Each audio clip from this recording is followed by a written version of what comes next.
Greetings and welcome to the Cerebral Women Art Talks podcast. I'm Phyllis Hollis, your host. As an extension of my Instagram page, Cerebral Women, this podcast offers insights into the visual art world. I interview artists, mainly artists of color and female artists who will freely articulate what inspires their creativity. In addition, you'll hear interesting perspectives from dedicated art professionals who work with artists and the art institutions that feature them. I'm confident that collectively, these individuals will indeed stimulate your mind as they do our eyes. Please know these interviews are conducted in my Manhattan apartment, so please forgive the background sounds of city life. Welcome to the Cerebral Women Art Talks podcast. This episode features Valerie A. Francis, the co-founder of Knowhere Art Gallery, an independent gallery based on Martha's Vineyard dedicated to showcasing emerging and mid-career artists from diverse backgrounds. The gallery champions inclusive narratives and celebrates the cultural intersections that shape contemporary art today. With a career that bridges global technology innovation and entrepreneurial ventures in the arts, Valerie brings a rare and dynamic blend of strategy, creativity, and cultural insight to every endeavor she leads. Originally trained as an artist, Valerie earned a BFA in Fine Arts from Hunter College CUNY, and later an MBA from Rutgers University specializing in marketing. Her unwavering commitment to her artistic roots led her to co-found Knowhere Art Gallery in 2019, a haven where creativity flourishes and artists find their voice. Under her curatorial direction, Knowhere has presented more than 25 exhibitions and introduced the work of over 30 artists. Signature moments include its participation in Scope Art Fair from 2021 to 2023 and an acclaimed presentation during the 60th Venice Biennale in 2024 with A Common Thread That Binds Us. As a board member of Artists for Humanity in Boston, Valerie has further committed her passion to action supporting youth empowerment through creativity and entrepreneurship. She often describes the founding of Knowhere, conceived on Martha's Vineyard, where she met her partner, as the nexus of nowhere, a place where art, identity, and knowledge converge. Through her work, she continues to sow the seeds of cultural legacy and foster environments where art becomes a catalyst for discovery, connection, and transformation. Enjoy this episode featuring gallerist Valerie A. Francis, and please visit cerebralwomen.com for her expanded bio.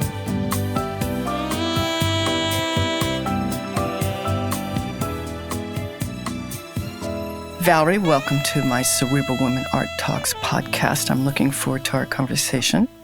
Thank you, Phyllis. Thanks for having me. My pleasure. When in your life did you recognize your love of the visual arts?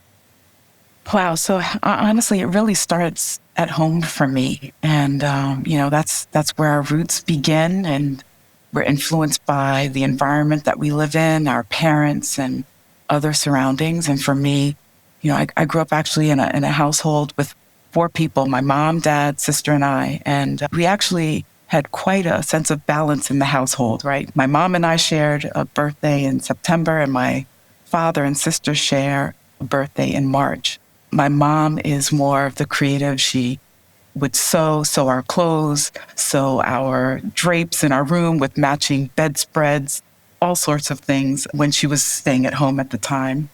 And she loved English, and she loves reading. And my dad loves science and math, and actually is a chemist, and went on to teach many students in university. So that balance of the arts and science and math was very prevalent in the house. In addition to that, my parents had a lot of friends who were actually creatives, and some of their artwork hung and still to this day hangs in the house.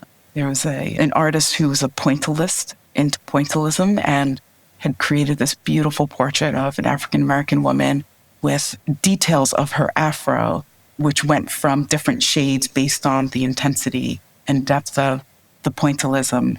We had another good friend of the family who was a printmaker, and his body of work actually was on display in New York. So, there were various ways that art entered into my world on being creative through those channels. And it went on to manifest itself also in ways of exploring at home, whether it was being creative in how I played with my dolls in my room, or scientific experiments with my dad, or building furniture. There were other ways that were encouraging me to be creative. So that was really where it started for me. Yeah. Nice start. So, did you ever consider being an artist? I really never considered being an artist full time. I loved architecture and interior design, and it showed up in the ways that I would lay out my room, and I built furniture in my room and did some other fun things. But I do have a love for fine art, and I would say that, photography was prevalent. I used photography to be creative, which morphed into printmaking, and that tied into textile design, which then led me into thinking about architecture and interior design. But that was really the extent of it as far as being a fine artist. What inspired you to open a gallery? Well, I kind of have to go back in time a little bit to answer that question, because I wouldn't say that it was a vision that I've had all my life. I began my career as a consultant in the world of furniture and facilities management, which took me to a place of working for a global healthcare company, which actually still exists and is based in Paris. It's one of the top 5. And during that time of working as a facilities manager, I had a very huge project to produce and complete. And somehow the CIO got wind of me and what I was doing and how I'd worked so well on this project, that he approached me and asked if I would join his team in information systems, so a technology role. And I was quite stunned by it, to be honest, because here I am thinking, somehow I'm going to make my way towards architecture and be more of a functioning architect. And here I am standing at this crossroads with this amazing opportunity. And how does this really fit into my life? And giving it thought, I was also thinking about, well, am I even capable? I've never studied technology before. But this crossroads actually presented an amazing opportunity for me. And I did move on to accept that position. I started off as a senior business analyst, and it was the creative thinking that I brought to the table, which helped me with strategically aligning technology to drive the business. And through that 13-year experience, traveling all over the world, working with people in pretty much every inch of the globe, I then began to think further about what's my next steps. Should I remain in corporate? It was 13 years. I'd gone back from my master's. And from that point, I began thinking, after getting my master's, what are my next steps? And entrepreneurial ideas were flowing in my mind. The Vineyard has been a part of my life for some time, so I began to actually look at real estate. And in divine order, real estate drove me and brought me to an area called the Arts District. And so from there, just being in community with other artists, talking to my husband about other ideas, we always, talk about, our next steps collectively together and as individuals. And so venturing into the real estate space opened us up to purchase another property, a second property. And that property is where Knowhere was born.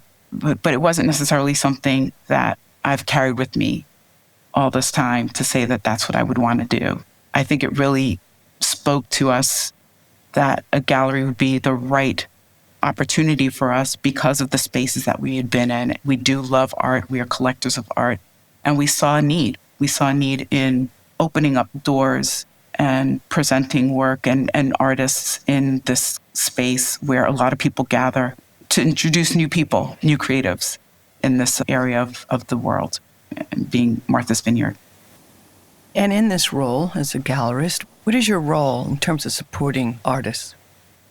Well, most importantly, I'm really there, I think, to be a steward and to be a supporter, someone who hopefully can help guide, help influence. I work with a lot of emerging artists. There are so many talented artists.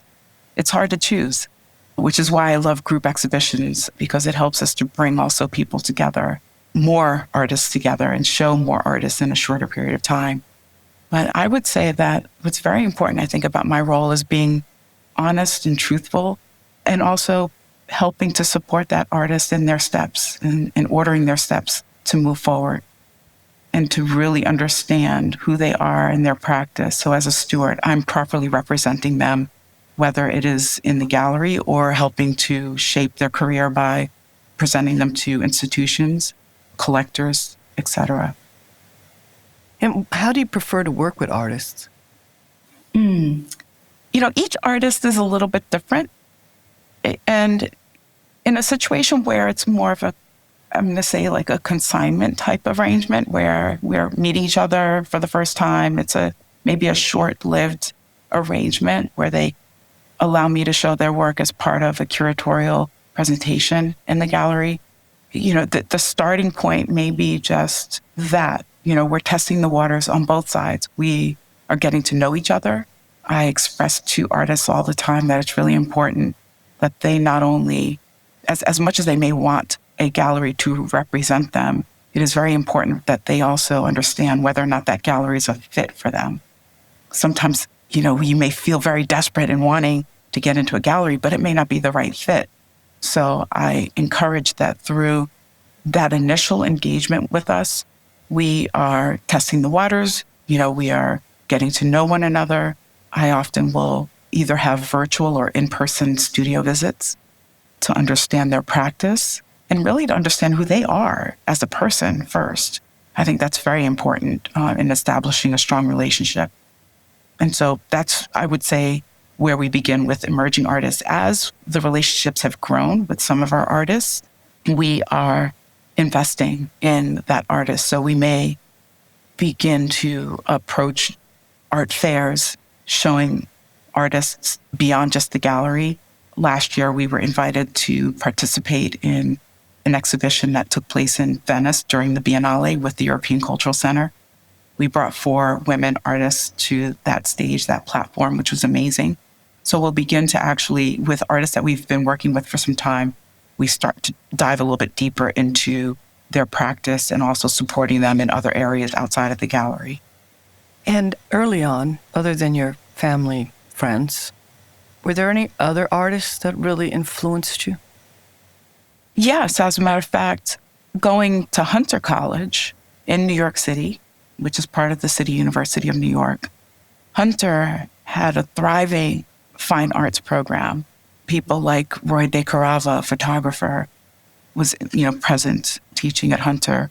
Robert Blackburn had established the Lower East Print Shop, and I was actually studying printmaking at Hunter, and I would use the Lower East Print Shop. So those are artists that absolutely influenced me. Gordon Parks was a huge influencer as far as photography. Those are photographs that are still in my home. I love Alma Thomas as well as Emma Amos as a printmaker, so those are definitely some. But most importantly, I think the ones that are influencing me now are the artists that I'm working with. You can look on our website and see several artists that we have been consistently working with, like Allison Crony Moses out of Boston. She's a sculptor, mainly working in wood. We have Adana Tillman. She's a fiber artist based out of Atlanta. Dee Lammy Hansen is amazing in her needlepoint work. She works with silver and gold and bronze metals as a metal point artist, which is something that you rarely see. So a very unique talent there. And then also Maria Lana Queen out of Washington, D.C., who's an abstract artist. So those have been the artists mainly that have been influencing me the most. I've certainly, worked closely with Charlie Palmer. He and I have worked on a couple of solo exhibitions at the gallery. There aren't many artists that we've given space to in that way. And Charlie has actually had 2 solo exhibitions, one in 2021 and 2022, which were amazing. And Charlie and I continue to talk about his practice as he evolves. He's moving further into being a collage artist and exploring abstract, which has been fun to see. So he's absolutely been a strong influencer as well. Mm-hmm. Yeah, I really appreciated seeing your presence at 154 this year in New York City. It was great. Yes, that was fun. That was our first time exhibiting actually at 154. And I attended that fair as really just, as a guest, but to be present there and be a part of the community, it felt great. And it was also great to see the variety of artists and gallerists that they welcomed into the space. To me, it was very comprehensive of the diaspora. The African diaspora was showing the breadth of work from different parts of the world. How would you compare a seasonal gallery to a year-round gallery? Obviously, cities like New York are packed with galleries. I don't know the number per number of blocks. I don't know the level of concentration, but certainly the city is filled with galleries. And I feel like Martha's Vineyard gives us room to breathe a little bit. There are quite a few galleries on the Vineyard, but many of those galleries on the Vineyard also show specific types of work, whether it is a specific scene or content, beach scenes, landscapes, objects like boats and, natural wildlife. A lot of the artists that are shown in some of the galleries that have been known to exist on the island have been focused in that space. And I think that, first of all, being located on Martha's Vineyard, Knowhere has brought a different language to the art world. Like, we've brought in a different story through different types of artists and what they're producing.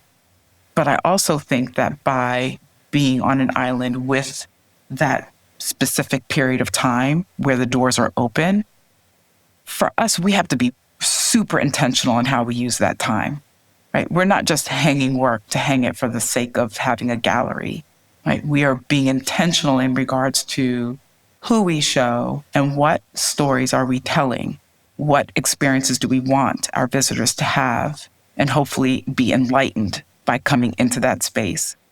So I think that is a differentiating factor for Knowhere, period, no matter where we are, but specifically as it relates to the time that we have in a year with the gallery spaces being open.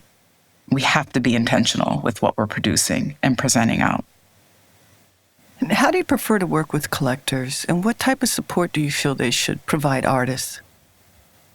So collectors, or I would also say art enthusiasts, and I use that word a lot because there are people who love art who walk into the gallery and they're a little intimidated. And it's my place to make everyone feel welcome, and no matter where they are, whether they are collectors, whether they have purchased art before, whether they're just venturing into that space.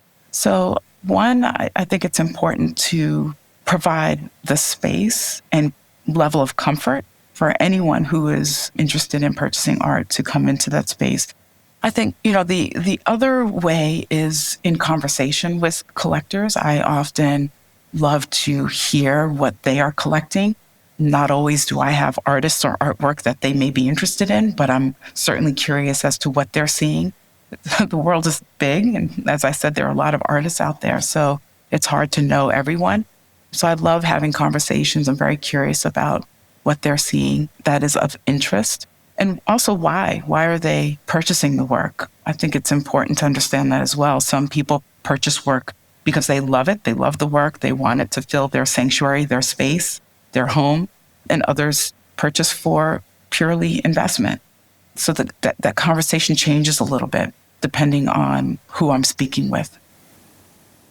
Do you feel craft should be considered fine art?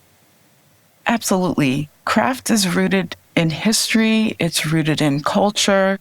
It really is an extraordinary skill. And I think that depending on the individual, for example, Adana Tillman, so she is a textile, she's a fiber artist.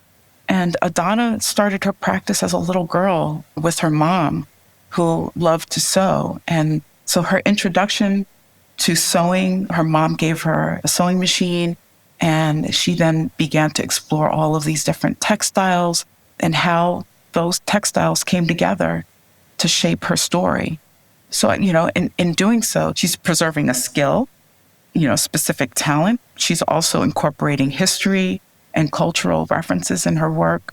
And I think it's preservation. It really preserves over time skills and talents that may go away just because of the evolution of other things that are coming into play, whether it's technology. I absolutely do believe it is a fine art. Do you feel Black art can be defined? I think Black art is a continuum versus it being sort of categorized in a specific way. It spans generations and mediums and genres. You know, it's hard to put it in a box, I would say. You know, you have Black art that shows up in photography, that every medium. I don't even know if I really need to list the various mediums. I think it's hard to define it in a very specific way. And like I was saying with 154, that presentation really did represent the diaspora across the globe. It ranged from fashion to fine art. Fashion and protest, if you remember, across the way from our booth, you know. So I think it's hard to define it and at least put it into one particular category. Mm-hmm. What trends in the art world do you find promising versus challenging? I think that abstract art is promising. I find, especially maybe in Black art, you see often more figurative work. I love exploring abstract art. I think it speaks volumes for me. I know not everyone can relate to it, but I think that it speaks volumes in that you're not locking yourself into a particular shape or something that is completely recognizable. It speaks more in volumes of feeling and the colors, you know, depending on the presentation of the content and the colors used in the work. It's inspiring for me. I think that's an area of promise. Sculpture as well. In working with Alison Crony Moses more recently, I can see her voice and what's been very important to her in expressing womanhood through her work, through the shells that she creates especially. They've been really beautiful to see.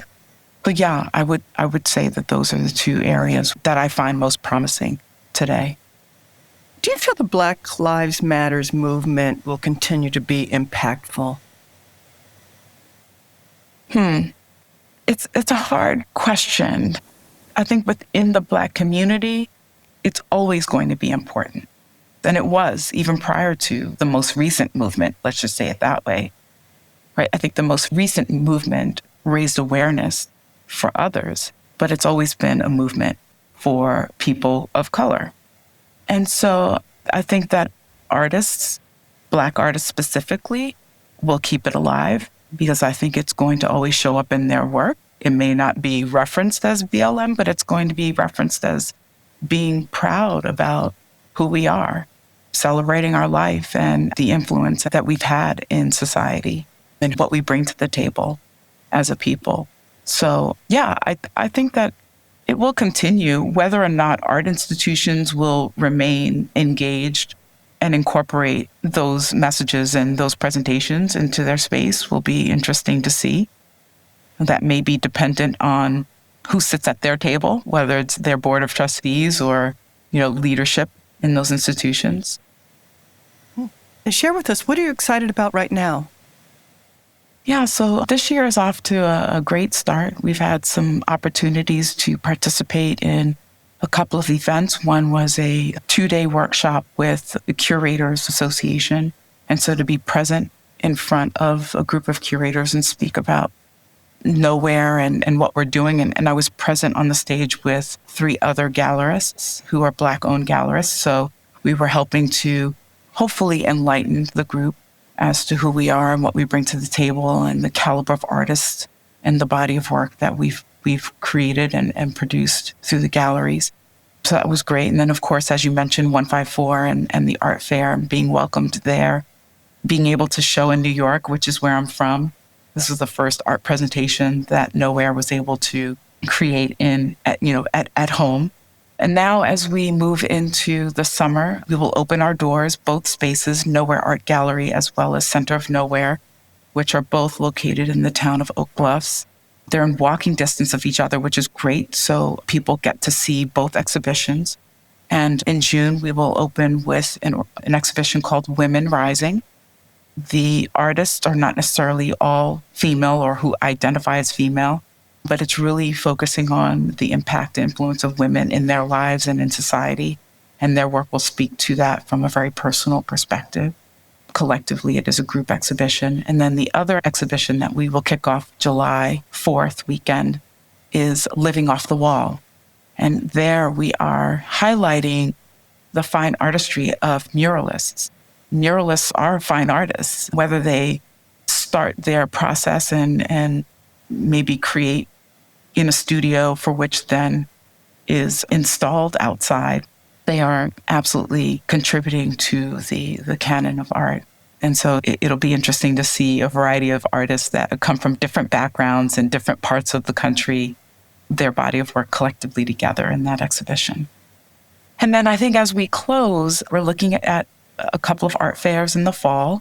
And then we're always getting ready for the following year.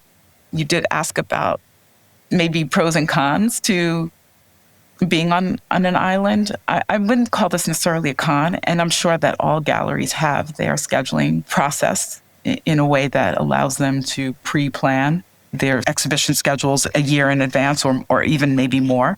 But in most cases, we are at least 2 years out with our schedules because it's really important for us to communicate what we're doing and engage in specific artists, especially if there are specific artists that are important to the particular presentation. We have to engage well in advance to make sure that everything lines up to be ready on the island for that coming season. Love that. I love that. Thank you. Thank you for that full update. This has been a great conversation. This is actually our last question. As a gallerist, what lasting impact do you want to have on the art world? Yeah, I would say, we, and when I say we, I haven't mentioned Ralph, who is owner of Knowhere Art Gallery, and we founded the gallery together. So when I reference we, that's who I'm speaking about. We come from a place of wanting to be helpful and wanting to make a change in the world.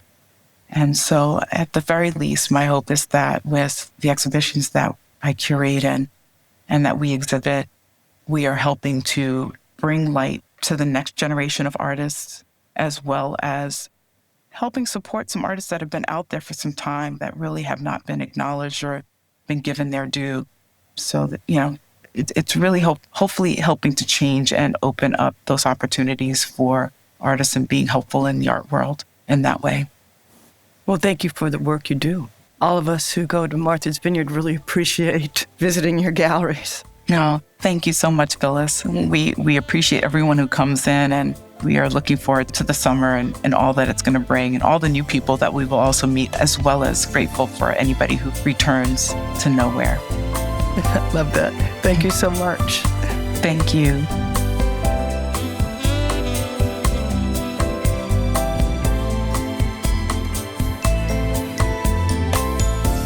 Thank you for listening to Cerebral Women Art Talks podcast. For additional content, please visit cerebralwomen.com and be sure to follow Cerebral Women on Instagram.